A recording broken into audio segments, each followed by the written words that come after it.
My remarks today are the fourth set of remarks in a series of China speeches that I asked National Security Advisor Robert O'Brien, FBI Director Chris Wray, and the Attorney General Barr to deliver alongside me. We had a very clear purpose. A real mission was to explain the different facets of America's relationship with China, the massive imbalances in that relationship that have built up over decades, and the Chinese Communist Party's designs for hegemony.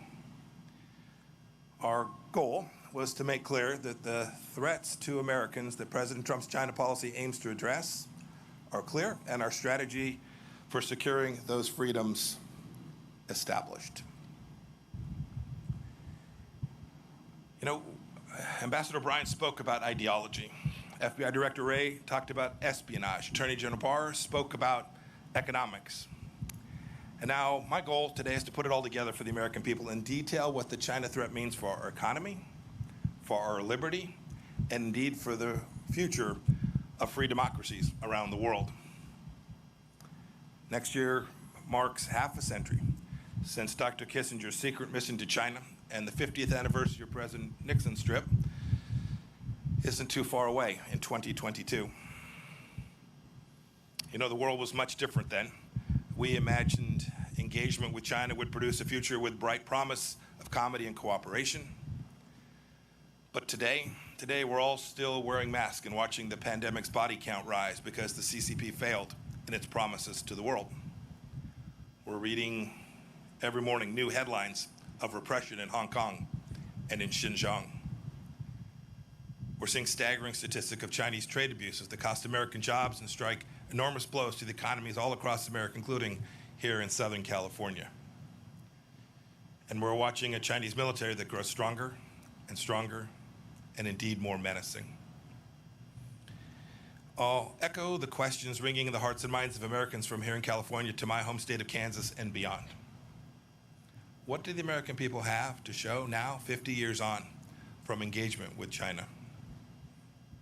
Did the theories of our leaders that proposed Chinese evolution towards freedom and democracy prove to be true? Is this China's definition of a win-win situation? And indeed, centrally, from Secretary of State's perspective, is America safer? Do we have a greater likelihood of peace for ourselves and peace for the generations which will follow us? Look, we have to admit a hard truth. We must admit a hard truth that should guide us in the years and decades to come. That if we want to have a free 21st century and not the Chinese century of which Xi Jinping dreams, the old paradigm of blind engagement with China simply won't get it done. We must not continue it, and we must not return to it. As President Trump has made very clear, we need a strategy that protects the American economy and indeed our way of life. The free world must triumph over this new tyranny. Now, before I seem too eager to tear down President Nixon's legacy, I want to be clear that he did what he believed was best for the American people at the time, and he may well have been right. He was a brilliant student of China, a fierce Cold Warrior, and a tremendous admirer of the Chinese people, just as I think we all are. He deserves enormous credit for realizing that China was too important to be ignored, even when the nation was weakened because of its own self-inflicted communist brutality. In 1967, in a very famous foreign affairs article, Nixon explained his future strategy. Here's what he said. He said, taking the long view, we simply cannot afford to leave China forever outside of the family of nations. The world cannot be safe until China changes. Thus, our aim, to the extent we can, we must influence events. Our goal should be to induce change. And I think that's the key phrase from the entire article, to induce change. So with that historic trip to Beijing, President Nixon kicked off our engagement strategy. He nobly sought a freer and safer world, and he hoped that the Chinese Communist Party would return that commitment. As time went on, American policymakers increasingly presumed that as China became more prosperous, it would open up, it would become freer at home, and indeed present less of a threat abroad. It'd be friendlier. It all seemed, I am sure, so inevitable. But that age of inevitability is over. The kind of engagement we've been pursuing has not brought the kind of change inside of China that President Nixon had hoped to induce. The truth is that our policies and those of other free nations resurrected China's failing economy only to see Beijing bite the international hands that were feeding it. We opened our arms to Chinese citizens only to see the Chinese Communist Party exploit our free and open society. China sent propagandists into our press conferences, our research centers, our high schools, our colleges, and even into our PTA meetings. We marginalized our friends in Taiwan, which later blossomed into a vigorous democracy. We gave the Chinese Communist Party and the regime itself special economic treatment, only to see the CCP insist on silence over its human rights abuses as the price of admission for Western companies entering China. Ambassador Bryant ticked off a few examples just the other day. Marriott, American Airlines, Delta, United all removed references to Taiwan from their corporate websites so as not to anger Beijing. And Hollywood, not too far from here, the epicenter of American creative freedom and self-appointed arbiters of social justice, self-censors even the most mildly unfavorable reference to China. This corporate acquiescence to the CCP happens all over the world too. And how has this corporate fealty worked? Is its flattery rewarded? I'll give you a quote from the speech that General Barr gave, Attorney General Barr. In a speech last week, he said that the ultimate ambition of China's rulers isn't to trade with the United States, it is to raid the United States. China ripped off our prized intellectual property and trade secrets, causing millions of jobs all across America.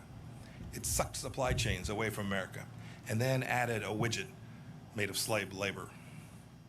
It made the world's key waterways less safe for international commerce.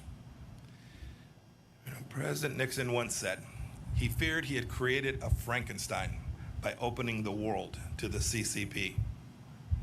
And here we are. Now, people of good faith can debate why free nations allowed these bad things to happen for all these years. Perhaps we were naive about China's virulent strain of communism, or triumphalist after our victory in the Cold War, or cravenly capitalist, or hoodwinked by Beijing's talk of a peaceful rise. Whatever the reason, today China is increasingly authoritarian at home and more aggressive in its hostility to freedom everywhere else. And President Trump has said enough. I don't think many people on either side of the aisle dispute the facts that I've laid out today. But even now, some are insisting that we preserve the model of dialogue for dialogue's sake. Now, to be clear, we'll keep on talking, but the conversations are different these days. I traveled to Honolulu now just a few weeks back to meet with Yang Jisheng. It was the same old story, plenty of words, but literally no offer to change any of the behaviors. Yang's promises, like so many the CCP made before him, were empty. His expectations, I surmise, were that I'd cave to their demands, because frankly, this is what too many prior administrations have done. I didn't, and President Trump will not either. As Ambassador O'Brien explained so well, we have to keep in mind that the CCP regime is a Marxist-Leninist regime. General Secretary Xi Jinping is a true believer in a bankrupt totalitarian ideology. It's this ideology that informs his decades-long desire for global hegemony of Chinese communism. America can no longer ignore the fundamental political and ideological differences between our countries, just as the CCP has never ignored them. My experience in the House Intelligence Committee, and then as director of the Central Intelligence Agency, and my now 2+ years as America's Secretary of State have led me to this central understanding that the only way to truly change communist China is to act not on the basis of what Chinese leaders say, but how they behave. And you can see American policy responding to this conclusion. President Reagan said that he dealt with the Soviet Union on the basis of trust but verify.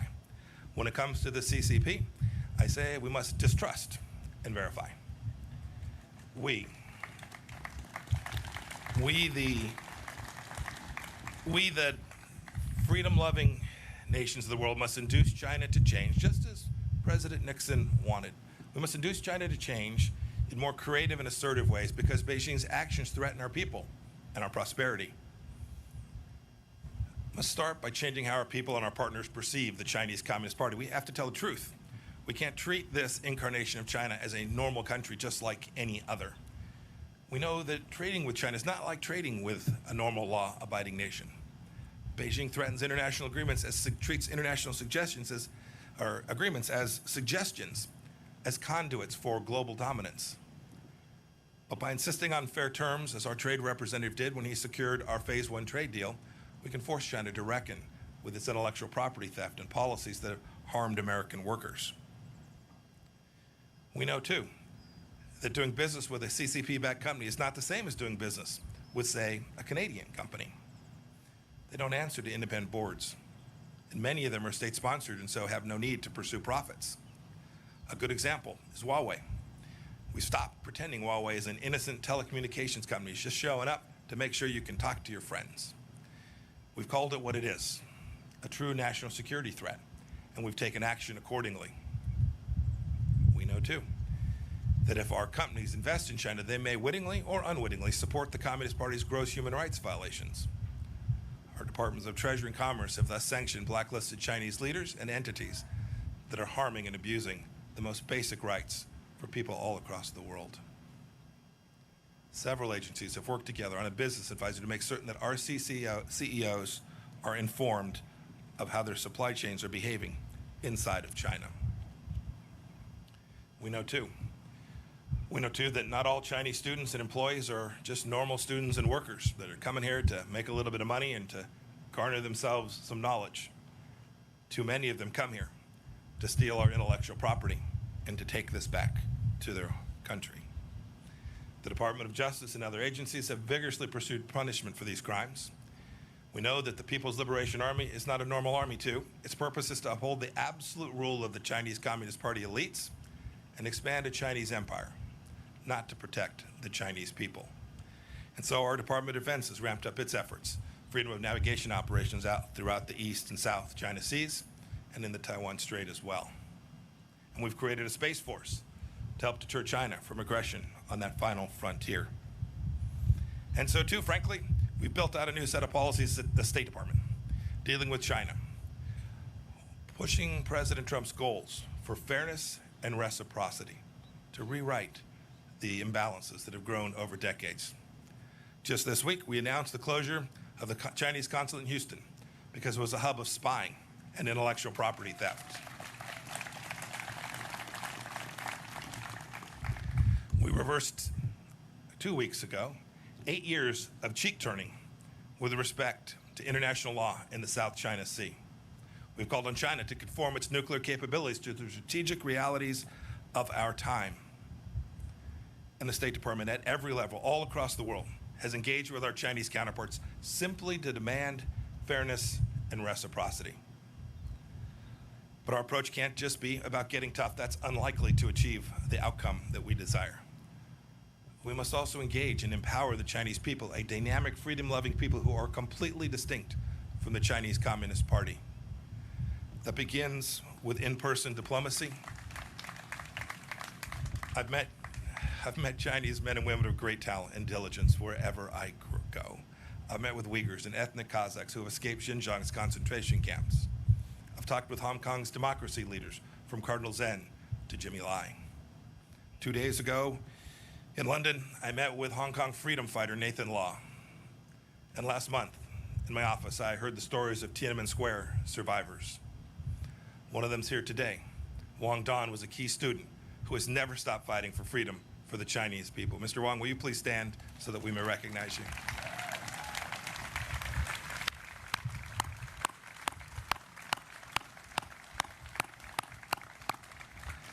Also with us today is the father of the Chinese democracy movement, Wei Jinsheng. He spent decades in Chinese labor camps for his advocacy. Mr. Wei, will you please stand?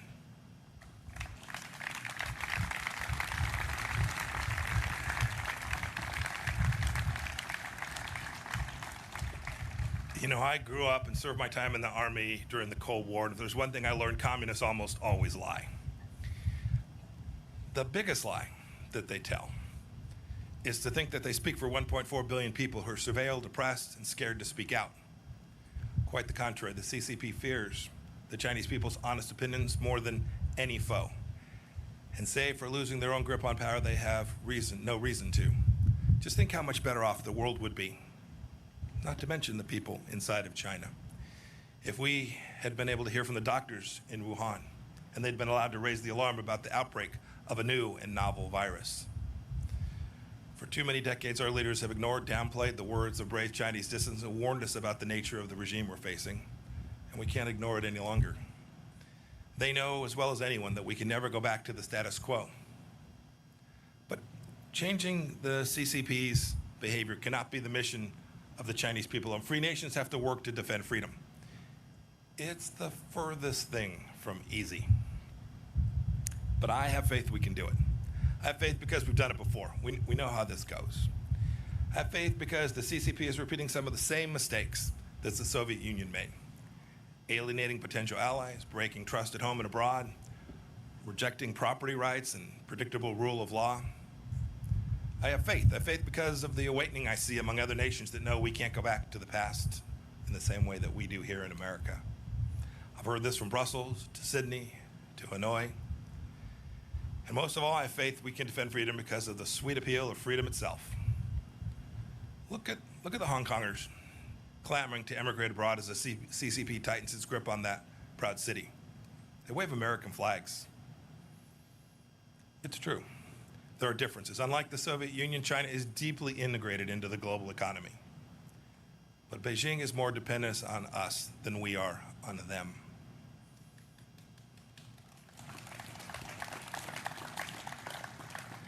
Look, I reject the notion that we're living in an age of inevitability, that some trap is preordained, that CCP supremacy is the future. Our approach isn't destined to fail because America is in decline.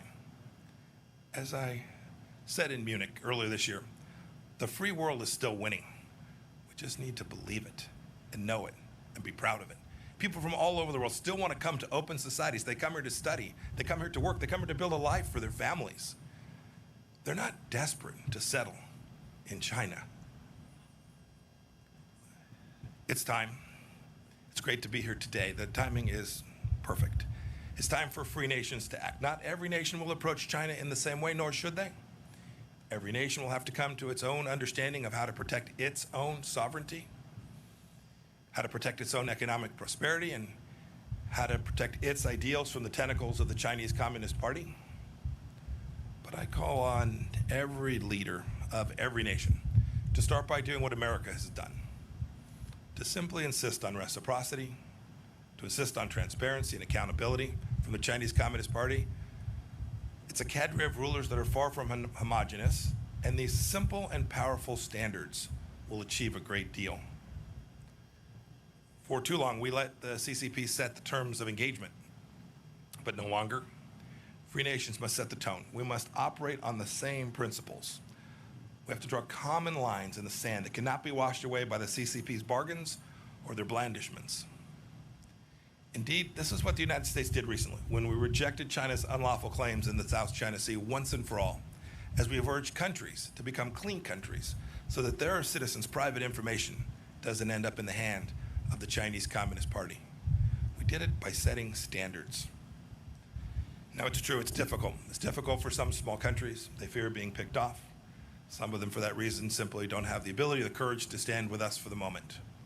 Indeed, we have a NATO ally of ours that hasn't stood up in the way that it needs to with respect to Hong Kong because they fear Beijing will restrict access to China's market. This is the kind of timidity that will lead to historic failure, and we can't repeat it. We cannot repeat the mistakes of these past years.